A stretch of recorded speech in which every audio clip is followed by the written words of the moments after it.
ഞാൻ അതിനേക്കാൾ മുമ്പേ പറഞ്ഞതല്ലേ, കോഴിക്കോട് വെച്ച് ഞാൻ തന്നെ പറഞ്ഞിരുന്നു ഇത് അനവസരത്തിലാണ് ഈ ചർച്ച.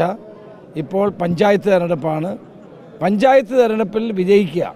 ഞാൻ KPC പ്രസിഡൻ്റായിരുന്ന കാലത്താണ് കേരളത്തിലെ കോൺഗ്രസ്സിന് 70% പഞ്ചായത്ത് സ്ഥാപനങ്ങൾ അന്ന് വിജയിക്കാൻ കഴിഞ്ഞത് 2010-ൽ. അതേ വിജയം ഇത്തവണ ഉണ്ടാകണം. സാധാരണ പ്രവർത്തകർ മത്സരിക്കുന്ന തിരഞ്ഞെടുപ്പാണ് പഞ്ചായത്ത് തിരഞ്ഞെടുപ്പ്. അപ്പോൾ ആ തിരഞ്ഞെടുപ്പിൽ വൻപിച്ച വിജയം ഉണ്ടാകാൻ വേണ്ടി എല്ലാവരും ഒരുമിച്ച് പ്രവർത്തിക്കുക എന്നുള്ളതാണ് ഏറ്റവും പ്രധാനപ്പെട്ട കാര്യം. പഞ്ചായത്ത് തിരഞ്ഞെടുപ്പിൽ വിജയിച്ചാൽ മാത്രമേ അസംബ്ലി വിജയിക്കൂ. അപ്പോൾ അതുകൊണ്ട് എല്ലാവരും ഇപ്പോൾ ഒറ്റക്കെട്ടായി പഞ്ചായത്ത് തിരഞ്ഞെടുപ്പ് വിജയിപ്പിക്കാൻ വേണ്ടി രംഗത്തിറങ്ങുക എന്നുള്ളതാണ് ആവശ്യം. അത് കഴിഞ്ഞാൽ നിയമസഭാ തിരഞ്ഞെടുപ്പ്. ആ കാര്യങ്ങൾ അന്ന് നമുക്ക് ആലോചിക്കാം.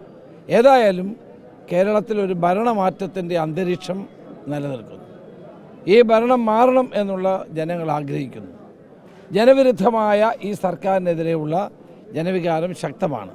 അത് ഫലപ്രദമായി വിനിയോഗിക്കുക എന്നുള്ളതാണ് ഏറ്റവും ആവശ്യമായിട്ടുള്ളത്.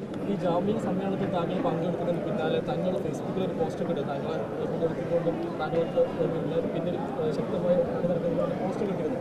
അത് ഏത് തരത്തിലും അതിന് വ്യാഖ്യാനിക്കേണ്ടത്? ഒരു തരത്തിലും വ്യാഖ്യാനിക്കേണ്ട. ജാമ്യ സമ്മേളനത്തിൽ ഫാസിസത്തിനെതിരെ ഉള്ള നിലപാടുകളാണ് എന്നോട് സംസാരിക്കാൻ പറഞ്ഞത്. ആ നിലപാട് ഞാൻ എന്നും ഉറച്ചു നിൽക്കുന്നയാളാണ്. അതുകൊണ്ടാണ് തങ്ങൾ അങ്ങനെ ഒരു പോസ്റ്റ് ഇറക്കിയത്. നാളെ ഞാൻ മഞ്ചേരിയിൽ ഇതുപോലെ തന്നെ മറ്റൊരു ജാമിയ ഇസ്ലാമിയ സമ്മേളനത്തിൽ പങ്കെടുക്കുന്നു, ചെമ്മാട് പങ്കെടുക്കുന്നു. ഇതെല്ലാം എല്ലാ കാലത്തും നമ്മൾ പങ്കെടുക്കുന്ന സമ്മേളനങ്ങൾ തന്നെയാണ്. അപ്പോൾ അതൊക്കെ തീർച്ചയായിട്ടും കോൺഗ്രസിനെയും UDFനെയും ശക്തിപ്പെടുത്താൻ സഹായിക്കും എന്ന് തന്നെയാണ് എൻ്റെ വിശ്വാസം. സഹോദര, ഞാൻ ആദ്യമേ പറഞ്ഞതാണ്. അല്ല, എനിക്ക് തന്നെ വിലയിരുത്തലുണ്ടല്ലോ. ഞാൻ കോഴിക്കോട് വെച്ച് ആദ്യം ഞാനാണ് പറഞ്ഞത് ഈ ചർച്ച അനവസരത്തിലുള്ളതാണ്. അതാരുണ്ടാക്കിയതാണെന്ന് ഇനി കണ്ടുപിടിക്കേണ്ടിയിരിക്കുന്നു. ഞാൻ ഏതായാലും അങ്ങനെ ചർച്ച ഉണ്ടാക്കിയിട്ടില്ല. അപ്പോൾ ഇപ്പോൾ കേരളത്തിലെ കോൺഗ്രസ് പ്രവർത്തകരും നേതാക്കളും എല്ലാവരും പഞ്ചായത്ത് തിരഞ്ഞെടുപ്പിൽ വിജയിക്കാൻ വേണ്ടിയിട്ടുള്ള പ്രവർത്തനങ്ങളുമായിട്ട് മുന്നോട്ട് പോകണം. വയനാട്ടിലെ വിജയൻ്റെ കേസുമായി ബന്ധപ്പെട്ട് കേസെടുത്തിട്ടുണ്ട്, അന്വേഷണം നടന്നു. അതിനിടയിൽ MLA ആയിട്ടുള്ള IC ബാലകൃഷ്ണൻ അബ്സ്കോണ്ടിങ് ആണെന്ന രീതിയിൽ പ്രചാരണം വരുമ്പോൾ CPM നടത്തുന്നുണ്ട്. അല്ല, ഞാൻ IC ബാലകൃഷ്ണൻ എന്നോട് സംസാരിച്ചല്ലോ. അബ്സ്കോണ്ട് ചെയ്യേണ്ട കാര്യം എന്താ? നിയമപരമായ നടപടികളുമായിട്ട് മുന്നോട്ട് പോകും. അത് എല്ലാവർക്കും അറിയുന്ന കാര്യമല്ലേ. അപ്പോൾ നിയമം എന്താണോ അനുശാസിക്കുന്നത് അതനുസരിച്ച് മുന്നോട്ട് പോകും.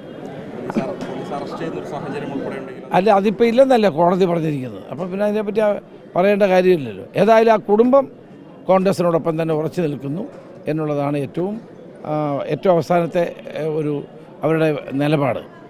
അപ്പോൾ അത് സംബന്ധിച്ചുള്ള കാര്യങ്ങൾ KPCC ഒരു അന്വേഷണ കമ്മീഷനെ വെച്ചിട്ടുണ്ട്. കമ്മീഷൻ്റെ റിപ്പോർട്ട് വരട്ടെ, വന്ന ശേഷം മറ്റു കാര്യങ്ങൾ ആലോചിക്കും. രാഷ്ട്രീയ പ്രവേശനത്തിന് ചർച്ചയാവുന്ന ഒരു സാധ്യത. ഒരു ദിവസം പാണക്കാടും ഒക്കെ തന്നെ അദ്ദേഹം വന്നിരുന്നു. നിങ്ങൾക്ക് നന്ദി പറയുന്ന സാധ്യത UDFുമായി സഹകരിച്ച് പോകാൻ ആഗ്രഹിക്കുന്നതാണ് PV അൻവർ വ്യക്തമാക്കിയിട്ടുള്ളത്. എന്താണ് PV അൻവറെ UDFിലെടുക്കുന്നതുമായി ബന്ധപ്പെട്ട ഒരു ചർച്ചയും ഇതുവരെ ഉണ്ടായിട്ടില്ല. പക്ഷെ PV അൻവർ ഉയർത്തിപ്പിടിക്കുന്ന ചില പ്രശ്നങ്ങളോട്, പ്രത്യേകിച്ച് വന നിയമ ഭേദഗതി ഉൾപ്പെടെയുള്ളതിനോട് നമുക്ക് യോജിപ്പുണ്ട്. അദ്ദേഹത്തെ അന്ന് അറസ്റ്റ് ചെയ്ത രീതിയോട് നമ്മൾക്ക് എതിർപ്പുണ്ട്. മറ്റു കാര്യങ്ങൾ പാർട്ടിയും UDFും ആലോചിച്ച് തീരുമാനിക്കണം. അല്ല, അത് വരട്ടെ, ചർച്ച ആയിട്ടില്ലല്ലോ. വരട്ടെ.